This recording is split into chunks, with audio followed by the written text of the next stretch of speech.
Hello everyone, मैं हूं प्रदीप और आप देख रहे हैं Pradeep commerce tutorial, a YouTube education channel. आज मैं आप लोगों के लिए एक नया टॉपिक लेकर आया हूं अकाउंट्स में, जो कि है लेजर, जिसमें आपका रूल्स ऑफ पोस्टिंग भी इंक्लूडेड रहेगा। पिछली वीडियोस में मैंने आप लोगों को जर्नल के बारे में बताया था और जर्नल से रिलेटेड मैंने कुछ न्यूमेरिकल करवाए हुए थे। आज मैं आप लोगों को लेजर पढ़ा रहा हूं, जिसमें सबसे पहले हम लोग यहाँ पर देख लेते हैं कि लेजर होता क्या है। लेजर एक बुक होती है जिसमें कि हम लोग बिजनेस के सभी ट्रांजैक्शन जो होते हैं, ऑल ट्रांजैक्शंस, उनको हम क्लासिफाइड और परमानेंट फॉर्म में क्या करते हैं, रिकॉर्ड कर लेते हैं। उसे हम लोग क्या बोलते हैं, लेजर। तो कह सकते हैं ledger is a book in which all the business transactions are recorded in classified and permanent basis. ठीक है भैया, परमानेंट फॉर्म। ठीक है, तो सबसे पहले ये था मीनिंग आपका। अब देख लेते हैं हम लोग की प्रोफॉर्मा क्या होता है आपका लेजर का।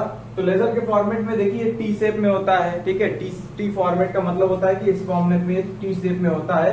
इधर आपका डेबिट, इधर आपका क्रेडिट, इस फॉर्म में आपका ये होता है। तो यहाँ पर आप देख सकते हैं कि आपका लेजर में क्या है, हमारा दो साइड है। आपका इधर का साइड डेबिट है और यहाँ से इधर का साइड आपका क्रेडिट है। अब डेबिट साइड में जैसे डेट का कॉलम है, फिर पर्टिकुलर्स का कॉलम है, फिर उसके बाद जो है कि आपका जेएफ यानी जर्नल फोलियो, फिर अमाउंट का कॉलम में, फिर डेट अगेन क्योंकि ये क्रेडिट साइड आ गया, फिर पर्टिकुलर्स, फिर जेएफ, फिर अमाउंट। ये आपका। चलिए हम लोग देखते हैं कि इस फॉर्मेट में हम लोग जो है कि जब पोस्टिंग करते हैं, यानी कि जर्नल से हम लोग जो है कि जब एंट्रीज को पोस्ट करते हैं लेजर में, तो कैसे हम उसको रिकॉर्ड करेंगे। एक ये मैंने यहाँ पर लिख रखा हुआ है, एक एंट्री मैंने लिखी है यहाँ पर।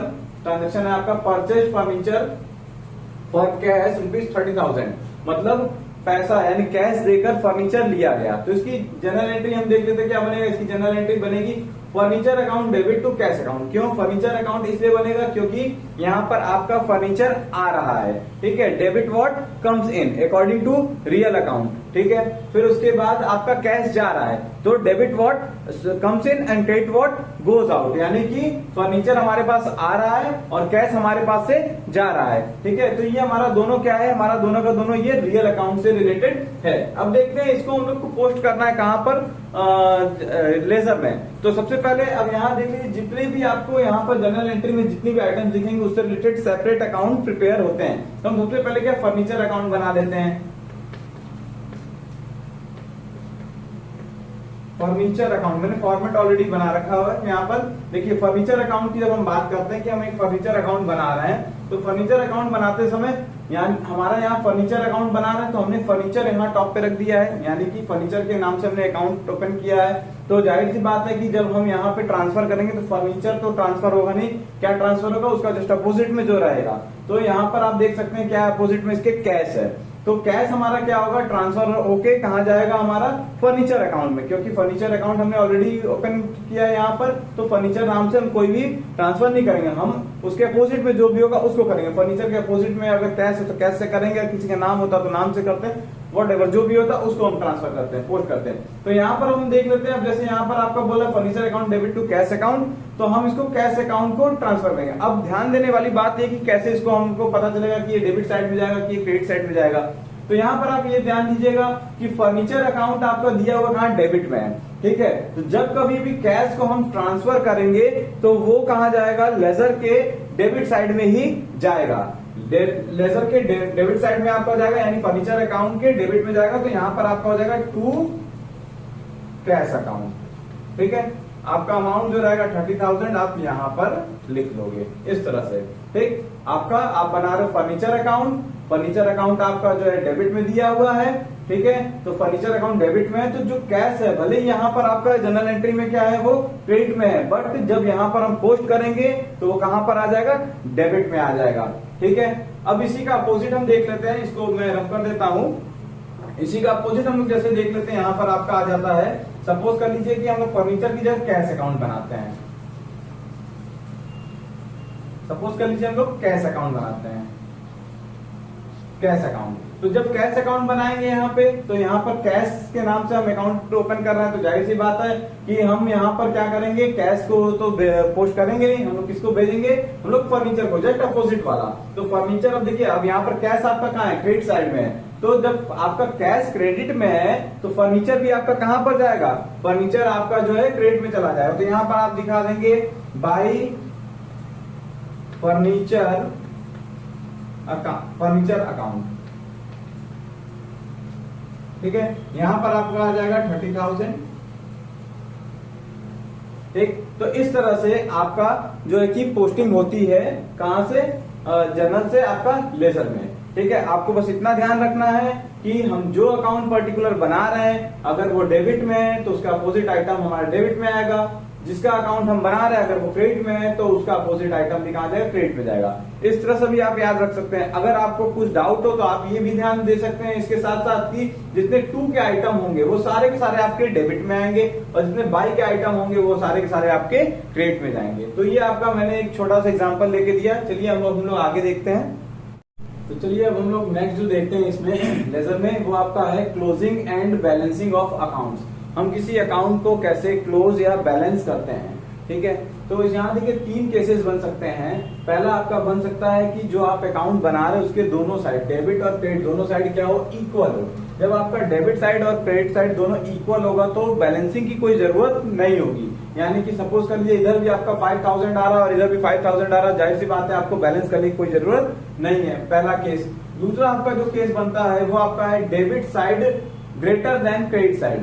अगर मान लीजिए कि कभी ऐसा हो जाता है, कुछ हम इमेजिनरी फिगर ले लेते हैं ताकि हमें समझ में आए। सपोज कर लीजिए यहाँ पर जो है आपका फर्नीचर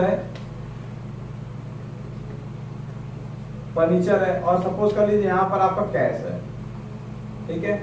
हमने इसको पोस्ट करके ले आया कहां से, जो है कि जनरल से हम लोग यहाँ पर ले आए। सपोज कर लीजिए यहाँ पर ये 5,000 है आपका और यहाँ पे आपका ये 3,000 है, ठीक है। तो इन केस आप यहाँ पर अब देख सकते हैं कि फर्नीचर आपका 5,000 का है, कैश आपका 3,000 का है, क्रेडिट साइड आपका पूरी तरीके से ब्लैंक है। तो आपका कौन सा केस बनेगा, डेबिट साइड आपका क्या है, ग्रेटर है क्रेडिट साइड। मतलब कि डेबिट साइड में टोटल अमाउंट 8,000 है बट क्रेडिट साइड में 0 है। या कभी कभी आपको ऐसा ही मिल सकता है, यहाँ पर एक आध आइटम भी मिल सकते हैं या पूरा टोटल ब्लैंक भी हो सकता है। मान लीजिए कि हम ले लेते हैं आइटम कोई भी, या तो ब्लैंक होगा तो टोटल बैलेंसिंग जब करेंगे तो हम 8,000 हम क्या करेंगे, बैलेंस करेंगे। मान लीजिए अगर यहाँ पे 2,000 का कुछ दिया हुआ है, सपोज कर लीजिए राम के नाम से दिया हुआ है, राम बाई राम, ठीक है। कितना है आपका 2,000, ठीक है। इस तरह से दिया हुआ है। ये सारे इमेजिनरी फिगर मैं ले रहा हूं ताकि आपको मैं इसको समझा सकूं कि बैलेंसिंग कैसे होता है। फिर आगे हम लोग न्यूमेरिकल करेंगे तो उसमें पूरा डिटेल में देखेंगे। तो यहाँ पर आपका फर्नीचर 5,000 का, कैश 3,000 का और राम आपका क्या है 2,000 का यहाँ पर है, ठीक है। उसके इस केस में आप यहाँ पर देख सकते हैं कि आपका इधर 8,000 आ रहा है और इधर आपका 2,000 है। तो जाहिर सी बात है कि ये साइड आपका ज्यादा और ये साइड कम है, यानी डेबिट ज्यादा और क्रेडिट कम है, यानी कि डेबिट ग्रेटर देन क्रेडिट। तो अब आप जब बैलेंस करेंगे इस अकाउंट को तो बैलेंस करने के केस में जो भी आपको बैलेंस मिलेगा वो आपका डेबिट बैलेंस होगा, ठीक है। एग्जाम्पल जैसे मैं कहता हूं, सपोज कर लीजिए मेरे पॉकेट में 1,30,000 रुपीज है, ठीक है, 1,30,000। आपकी पॉकेट में 70,000 रुपए है। अब ये हुआ कि मेरा फ्रेंड है या आप जो भी हैं, अगर आपने कहा कि भाई दोनों के पॉकेट में अगर इक्वल बैलेंस हो तो ज्यादा बेटर रहेगा, ठीक है। तो उस केस में मेरे पास 1,30,000 है, आपका 70,000 है। मैंने क्या किया, अपना 30,000 रुपए उठाकर आपको दे दिया। अगर मैंने 30,000 रुपए आपको दे दिया तो आपके पास में कितने 1,00,000 रुपीज हो गए। बट जो 30,000 बैलेंस है वो किसका बैलेंस गया, वो मेरा पैसा है, मेरा पैसा आपके पास गया है। इसलिए वो आपके पास 70,000 तो आपके हैं बट 30,000 जो बैलेंस है वो बैलेंसिंग जो किया गया वो मेरा है, ठीक है। तो वो मेरा पैसा कहलाएगा। तो इसी तरह सेम टू सेम यहाँ पर है कि आपका यहाँ पर जब हम बात करते हैं फर्नीचर और कैश इधर लेके 8,000 और यहाँ पे आपका राम है 2,000, तो यहाँ पर 8,000 टोटल आ रहा है, यहाँ 2,000 आ रहा है। अब बैलेंस करेंगे तो यहाँ पर हम लोग बैलेंस में देखिए कैसे करते हैं, बाई बैलेंस सीडी के नाम से करते हैं। यहाँ जगह थोड़ा कम है इसलिए मैं थोड़ा शॉर्ट में लिख दे रहा हूं, by balance CD carried down. अब आपका इधर 8,000 है 2,000, तो माइनस करेंगे 8 में से 2,000 तो कितना आ जाएगा 6,000 रुपीज आपका यहाँ आ जाएगा। ये बैलेंस हो गया आपका। देखिए इधर भी 8,000 हो गया, इधर भी 8,000। ये भले हमने अमाउंट कहाँ लिखा है, ये बैलेंस करके यहाँ क्रेडिट साइड में लिखा है, बट ये बैलेंस कौन सा है, डेबिट बैलेंस है। क्यों, क्योंकि डेबिट ज्यादा था, जो ज्यादा रहेगा उसी का बैलेंस बचेगा ना। हमारा डेबिट ज्यादा है तो डेबिट का ही बैलेंस बचेगा ना, ठीक है। तो यहाँ पर टोटल हम क्या दिखा देंगे, यहाँ पर ऐसे 8,000 यहाँ पर भी दिखा देंगे और यहाँ पर भी हमें इसको क्लोज करके क्या दिखा देना है, 8,000 दिखा देना है, ठीक। अब उसके बाद जैसे सपोज कर लीजिए ये अप्रैल का बन रहा था, ये अप्रैल का बन रहा था आपका, ठीक, अप्रैल की एंट्री हो रही थी। अब उसके बाद ये अप्रैल को हम लोग, तो यहाँ पर आप देख सकते हैं हम इसको क्या किए हैं, यहाँ पर हमने इसको बैलेंसिंग कर दिया कितना, 30 अप्रैल को। ये मान लीजिए यहाँ पे 30 अप्रैल को बैलेंस हो गया। अब उसके बाद जो ये बैलेंस अमाउंट होता है अप्रैल के बाद जब मई में हम आएंगे, मई में हम अपने जो है कि अकाउंट को फिर से क्या कर रहे हैं, स्टार्ट करेंगे। तो यहाँ पर लिख देंगे डेबिट साइड में मई, फर्स्ट में, और आपका जो है ये फर्स्ट में को फिर जो ये बैलेंस है आपका क्या हो जाएगा, डेबिट साइड में जो कि फिर से आ जाएगा आपका टू बैलेंस बीडी के नाम से आएगा, ब्रॉड डाउन। यहाँ क्रेडिट डाउन होता है, यहाँ पर आपका ये ब्रॉड डाउन आता है। अमाउंट आपका कितना हो जाएगा, 6000। बस इतना ही आपको छोड़ देंगे कि ये मैंने बोला था क्रेडिट बैलेंस है, तो अल्टीमेटली ये कहाँ आ गया, क्रेडिट साइड में आ गया। ठीक है, तो बैलेंसिंग करने के लिए हम सबसे पहले इसको जो है कि क्या करते हैं, बाई बैलेंसिंग डी, और फिर उसको हम लोग जो है कि ब्रॉड डाउन कर देते हैं नेक्स्ट मंथ के पहली तारीख को। ठीक है, तो इस तरह से ये आपका क्या बन जाता है, ये अकाउंट बनता है और उसको इस तरह से बैलेंस किया था। अब ये आपका सेकंड वाला केस था, debit side greater than credit side. अब हम लोग इसी का जस्ट अपोजिट वाला देख लेते हैं क्या बनता है। एक बार यहाँ पर सपोज कर लेते हैं हम लोग कि अब इधर आपका अमाउंट कम आएगा, क्योंकि credit side is greater than debit side, मतलब इधर का साइड ज्यादा होना चाहिए, इधर कम। सपोज कर लेते हैं यहाँ पर आपका हो गया टू फर्नीचर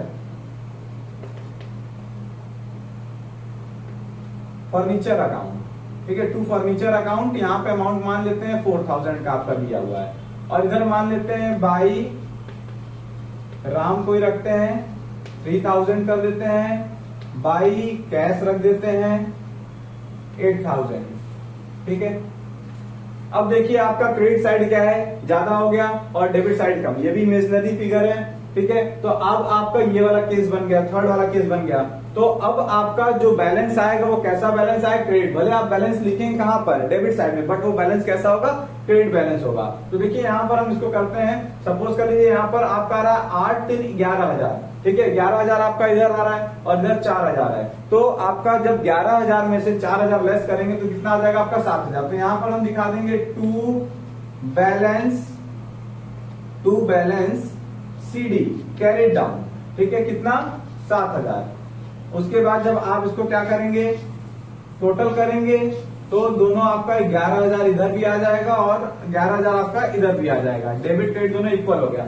अब आपका जो बैलेंसिंग होगा, पिछली बार हमारा क्रेडिट साइड में बैलेंस होके आया था, तो हमने ब्रॉड डाउन कहाँ किया था, डेबिट साइड में किया था। अभी आपका बैलेंस कहाँ पर है, आपका बैलेंस जो है कि क्रेडिट बैलेंस आपका डेबिट साइड में आ गया है। तो आपका जो है कि मई में हमारा ब्रॉड डाउन कहाँ पर होगा, फर्स्ट मई को हमारा ब्रॉड डाउन क्रेडिट साइड में होगा, by balance BD brought down. कितना आपका होगा 7,000, जो कि बैलेंसिंग अमाउंट है आपका। ठीक है, इस तरह से ये आपका बैलेंसिंग होता है। ठीक है, तो यहाँ पर बस आपको ध्यान ये रखना है कि अगर आपका डेबिट साइड ज्यादा होगा, क्रेडिट साइड कम होगा, तो डेबिट बैलेंस बचेगा। अगर क्रेडिट साइड ज्यादा है, डेबिट साइड कम है, तो आपका जो है कि क्रेडिट बैलेंस। फिर से सुनिएगा, अगर आपका डेबिट साइड ज्यादा है, क्रेडिट साइड कम है, तो डेबिट बैलेंस, और क्रेडिट साइड ज्यादा है, डेबिट साइड कम है, तो आपका क्रेडिट बैलेंस बचेगा। मैंने वो तीनों केसेस यहाँ पर लिखकर रखे हुए हैं। चलिए आगे देखते हैं। चलिए तो हम लोग नेक्स्ट देखते हैं, methods of closing various types of accounts. ठीक है, बोल रहा है कि अलग अलग तरीके के जो अकाउंट्स होते हैं अकाउंटिंग में, उनकी क्लोजिंग हम कैसे करते हैं लेजर में। ठीक है, तो यहाँ पर सबसे पहला हम लोग देख लेते हैं, पर्सनल अकाउंट की बात करते हैं। पर्सनल अकाउंट में आपका जितना भी अकाउंट आता है, ठीक है, जितना भी अकाउंट आता है वो सारे के सारे आपके बैलेंस्ड होते हैं। ठीक है, उनको आप बैलेंसिंग क्या करेंगे। और सेम चीज उसमें भी अप्लाई होती है। अगर डेबिट साइड आपका ज्यादा है तो आपका क्रेडिट साइड में बैलेंसिंग होगी और वो आपका डेबिट बैलेंस होगा। अगर आपका क्रेडिट साइड ज्यादा है तो डेबिट साइड में बैलेंसिंग होगी और आपका क्रेडिट बैलेंस होगा। फिर नेक्स्ट आपका आता है रियल अकाउंट की बात करते हैं। रियल अकाउंट में जितने अकाउंट्स होते हैं सभी के सभी बैलेंस होते हैं, except accounts related to goods.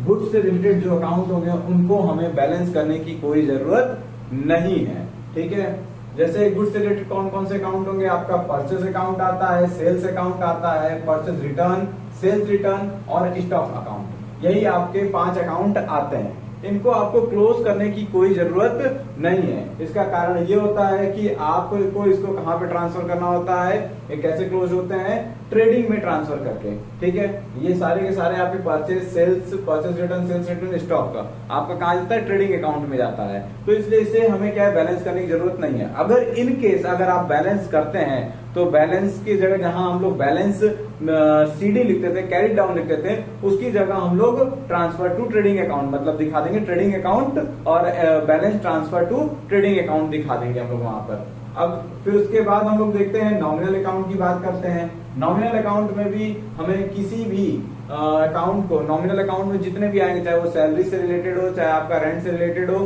ठीक, कमीशन से कुछ भी हो, ठीक है, उसे हमें बैलेंस करने की कोई जरूरत नहीं है। उसका भी रीजन ये है कि सारे अकाउंट जो हमारे ट्रांसफर होते हैं या तो वो ट्रेडिंग में ट्रांसफर हो जाते हैं या तो वो पीएल में ट्रांसफर हो जाते हैं, तो हमें कोई जरूरत नहीं उसे बैलेंस करने की। इन केस अगर आप बैलेंस करना चाहते हैं तो बैलेंस अगर करते हैं तो सेम टू सेम प्रोसेस वही होगा कि बाई बैलेंस सीडी या फिर टू बैलेंस सीडी की जगह हम लोग क्या कर देंगे, हम लोग वहां पर जो है कि बाई ट्रेडिंग और balance transfer to trading account और buy PL balance transfer to PL account, इस तरह से आप करके दिखाएंगे। ठीक है, मतलब जहां पर आपका बैलेंस सीडी होता था उसकी जगह आप ट्रेडिंग या पीएल लिखेंगे। ठीक है, क्योंकि अमाउंट आपका कहां जा रहा है, सीधे ट्रेडिंग में या फिर पीएल में, जिससे रिलेटेड होगा वहां आपका जाएगा। तो इस तरह से आपका जो है कि वेरियस अकाउंट्स में अलग अलग तरीके से क्लोज करते हैं। वैसे मेरी राय ये रहेगी कि आप बैलेंस नहीं करिएगा। बैलेंस करने से बेटर है कि सपोज कर लीजिए आपका डेबिट साइड में कुछ आइटम आया है, इन केस ऑफ मान लीजिए आपका परचेस अकाउंट आप बना रहे हैं, डेबिट साइड में आइटम है, क्रेडिट साइड में कोई आइटम नहीं, तो डायरेक्ट आप उसको क्या करेंगे, उसको डायरेक्ट आप ट्रांसफर कर देंगे। ट्रायल बैलेंस जब बनाएंगे तो उसको डायरेक्ट आप कहाँ भेज देंगे, डेबिट साइड में ही भेज देंगे। ठीक है, उसको बैलेंस वगैरह करने की कोई जरूरत नहीं है मेरे हिसाब से। बाकी आप बैलेंस भी कर सकते हैं, आपको बुक्स में दोनों तरीके के मिलेंगे। कहीं कहीं बैलेंस नहीं किया हुआ होगा, कहीं कहीं बैलेंस करेगा तो सीधे वहां ट्रेडिंग से रिलेटेड ट्रेडिंग लिखेगा, पीएल से रिलेटेड तो पीएल लिख देगा। तो जैसे आपको सही लगे आप वैसे करिएगा। ठीक है, और आज मैं यहीं तक इसके बेसिक्स तक ही मैं रहूंगा। मैं नेक्स्ट वीडियो में जो है कि इसका एक न्यूमेरिकल कराऊंगा। ठीक है, तो अगर आपको ये वीडियो पसंद आई हो तो आप इसे लाइक कीजिए और ज्यादा से ज्यादा शेयर कीजिए और हमारे चैनल को सब्सक्राइब कीजिए। और हाँ, बेल आइकन को दबाना ना भूलें ताकि आगे आने वाली हमारी नई वीडियोस के बारे में आपको पता चलता रहे, अपडेट मिलता रहे। Thank you.